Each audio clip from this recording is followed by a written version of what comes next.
적중하신 토토방방 가족방분들 모두 축하드립니다. 저희 가족방에서 모든 경기 언오버 및 핸디캡 최종 조합 공유해 드리고 있습니다. 적중률 높은 가족방 입장은 고정 댓글에 있는 링크로 문의해 주시기 바랍니다. 8월 30일 해외 축구 6경기 분석 시작하겠습니다. 첫 번째로 페트로쿠 대 루도고레츠 경기 알아보겠습니다. 먼저 페트로쿠는 1차전에서 대패를 당했다. 이들은 3-5-2 시스템을 통해 속공 위주의 공격을 전개한다. 그렇기 때문에 지공 상황이 익숙하지 않을 것이다. 1차전에서 상대 중원에게 고전한 플라티카와 코토고이는 이번 경기에서도 고전할 것이다. 결국 암브로스와 카란투의 고립이 지속될 것으로 보인다. 유기적인 공격 전개는 기대되지 않는 상황이다. 보르스와 무드락, 플라티카는 나름 밀집 수비를 형성했지만 체급에서 완전히 밀리는 모습이었다. 특히 플라티카는 전문 센터백이 아닌 만큼 수비 위치 선정에 어려움을 겪는 모습을 보여줬다. 이번 경기 역시 무실점을 기대하기는 어려운 모양새다. 이어서 루도고레츠는 홈에서 펼쳐진 1차전에서 완승을 거뒀다. 크게 앞서고 있는 만큼 보다 안정적인 운영이 예상된다. 카이오와 릭은 페트로쿠의 수비 라인을 상대로 위협적인 돌파 능력을 자랑하며 크루즈와 두아에게 양질의 기회를 제공해줬다. 이번 경기 역시 이들의 공격 과정이 어려움을 겪는 일은 없을 것이다. 알메이다와 크루툴루스는 벌써부터 훌륭한 수비 조직력을 선보이고 있다. 손의 좌측 풀백 기용으로 변형 백3 형태도 심심치 않게 나온다. 상대의 역습에 고전할 확률은 극히 낮아 보이는 상황이다. 페트로쿠비 반전을 만들기 위해 1차전보다 공격적으로 나올 가능성이 높다. 그럼에도 루도고레츠와 기량 차이가 상당한 상황에서 엉성한 공격 전개로 득점을 만들기는 어려울 것으로 본다. 결국 루도고레츠의 편안한 승리가 예상되는 매치업이다. 루도고레츠 승리를 추천합니다. 두 번째로 엘프스보리 대 몰대 경기 알아보겠습니다. 먼저 엘프스보리는 원정에서 치른 1차전에서 승리를 거뒀다.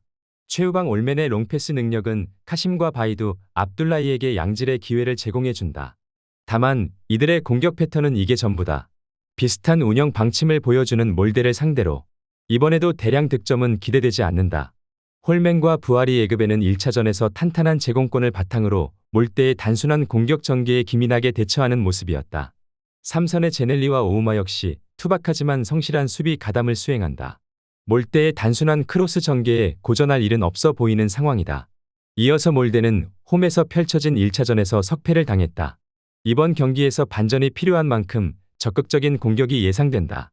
다만 로비크와 스테네비크의 크로스를 통해 최전방 에릭센과 에이크렘의 제공권과 침투를 노리는 단순한 방식은 이번에도 이어질 것이다. 엘스프보리의 밀집 수비를 상대로 고전할 수밖에 없는 상성이다. 룬드와 오이반, 하우간의 백3는 훌륭한 호흡을 보여준다. 카사와 델리, 브레이비크 역시 수비 가담에 적극적인 자원들인 만큼 엘프스보리의 역습에 나쁘지 않은 대처가 예상된다.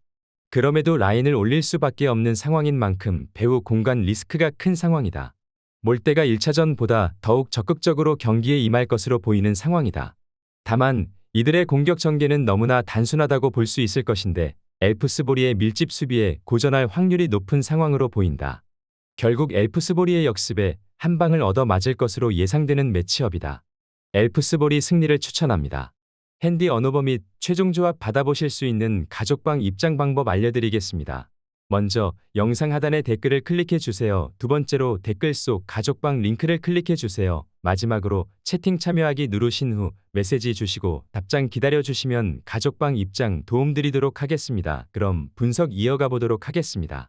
세 번째로 안더레르트 대 디나모 민스크 경기 알아보겠습니다. 먼저 안더레르트는 원정에서 치른 1차전에서 승리를 거뒀다. 주포인 아무주의 결장으로 호흡을 맞추고 있는 바스케즈와 앙굴로의 호흡은 확실히 아직 완벽하지 않다. 다만 삼선의 리츠와 측면 드레이어의 플레이메이킹 능력은 확실히 디나모 민스크와 체급 차이를 보여주고 있다.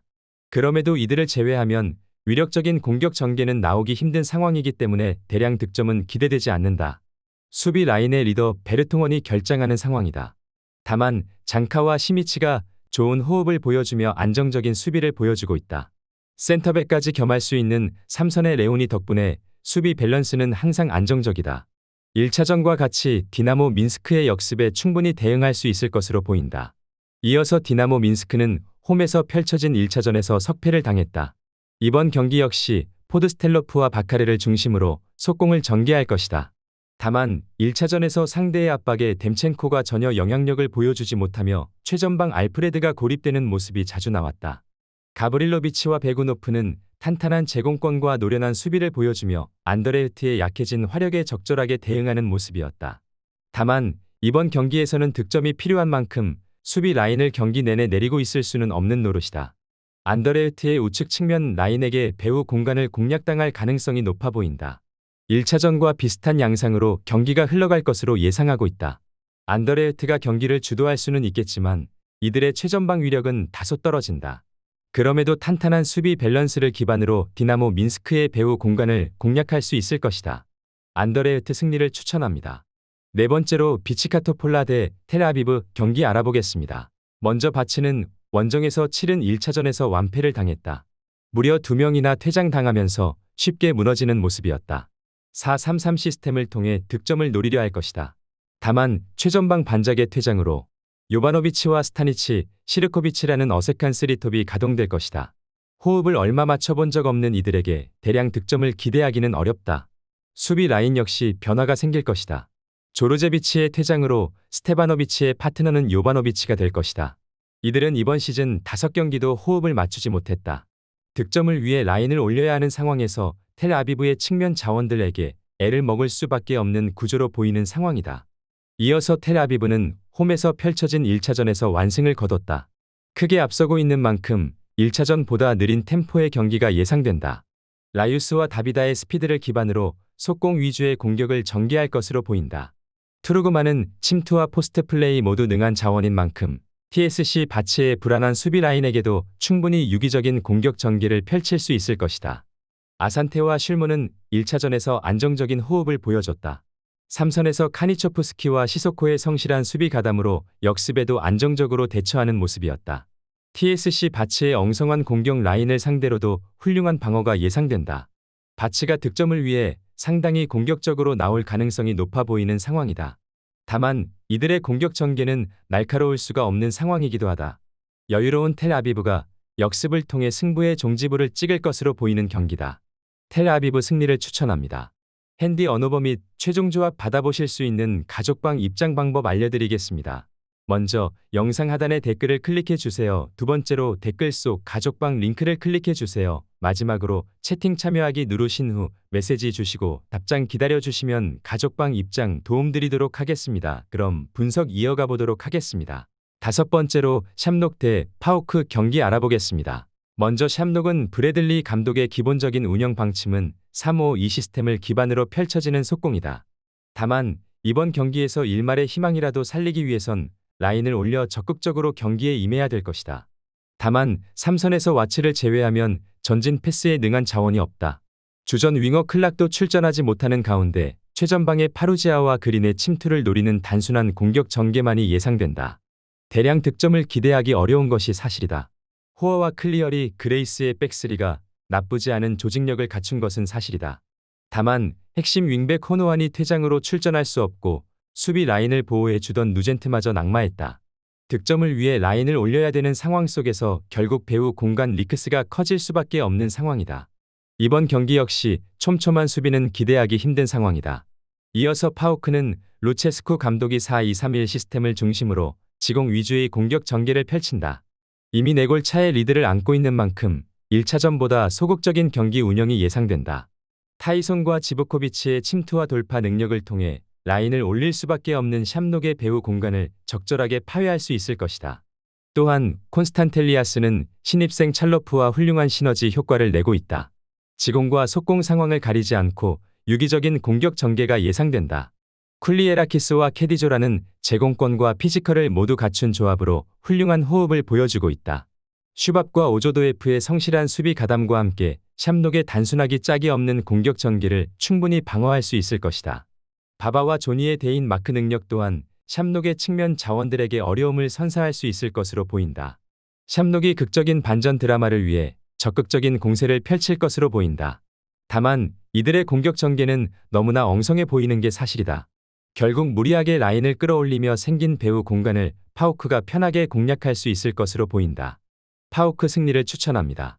여섯 번째로 보라츠 바냐루카 대 페렌츠 바롯이 경기 알아보겠습니다. 먼저 바냐루카는 지조비치 감독이 4-2-3-1 시스템을 통한 속공 전개를 선호한다.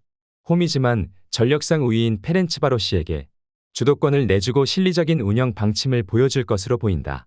다만 공수의 연결 고리 역할을 수행해야 할 사비치가 1차전에서 상대의 압박에 아무 활약도 펼치지 못하는 모습을 보여줬다. 결국 쿠라신과 스레코비치의 개인 능력에 기반하는 단순한 공격 전개가 이어질 것이다.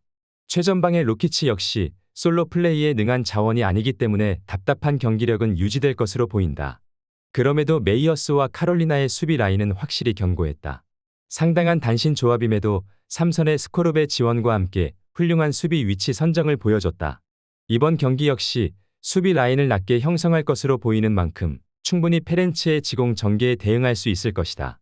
이어서 페렌츠바로시는 얀센 감독이 4-2-3-1 시스템을 기반으로 지공 전개를 펼치는 것을 선호한다.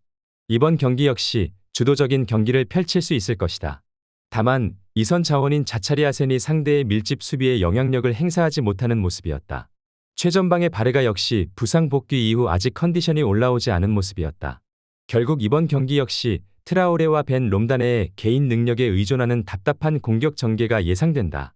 바냐루카의 밀집 수비를 공략하기엔 세밀한 플레이가 부족한 것이 사실이다. 그럼에도 크노스터와 시세는 훌륭한 라인 컨트롤을 보여줬다. 제공권과 속도를 모두 갖춘 조합인 만큼 바냐루카의 속공에도 훌륭한 대처를 보여주는 모습이었다. 롬맨스와 파니의 수비 가담 역시 활발하기 때문에 바냐루카의 단순한 속공은 또다시 틀어막을 수 있을 것으로 보인다. 페렌츠 바로시가 주도적인 경기를 펼칠 수 있을 것으로 보이는 매치업이다. 다만 이들의 공격 전개는 바냐루카의 밀집 수비에 고전할 수밖에 없는 구조다. 결국 두 팀은 지루한 공방전을 펼치다 연장전으로 경기를 끌고 갈 것으로 예상된다. 무승부를 추천합니다.